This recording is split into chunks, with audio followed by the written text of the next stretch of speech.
Gambling addiction is rampant in Las Vegas, and it is not benefited by the targeted marketing and advertising administered by casinos in the area.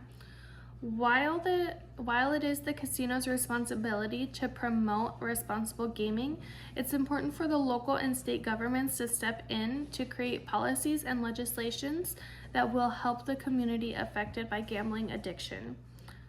Gambling involves risking something of value in the hopes of obtaining something of greater value. In many cultures, people gamble on games and events, and most do so without experiencing any problems.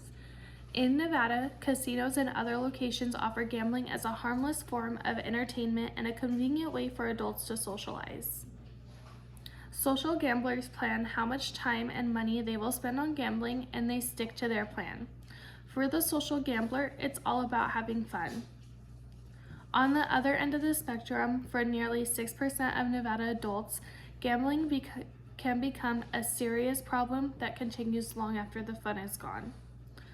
The American Psychiatric Association has recognized problem gambling as diagnosable and treatable mental health disorder since 1980. Problem gambling is defined as an addictive disorder in which the individual experiences persistent and recurrent problem gambling behavior that disrupts personal, family, or vocational pursuits. Problem gamblers can no longer control their gambling, regardless of the outcome of the game and despite increasing negative consequences. The type of the game played on its own is not an indicator of who has a gambling problem. A person who plays bingo twice a week may be just as susceptible to having a gambling addiction as the person who goes to the casino daily to play their favorite slot machine. Likewise, the amount of money wagered is not a clear indicator of who has a problem.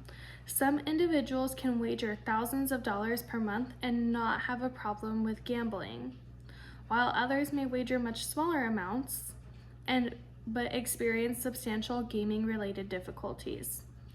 Problem gambling, like most addictions, simply does not discriminate. A small percentage of people who gamble will develop gambling problems regardless of age, race, ethnicity, and gender.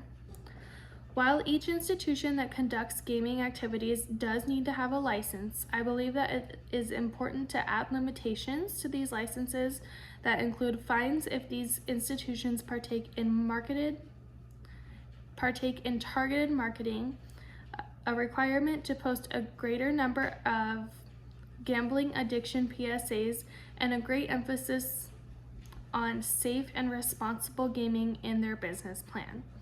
If companies holding these licenses do not comply with these stipulations, they will be fined by the state, and after 3 citations, their license should be revoked.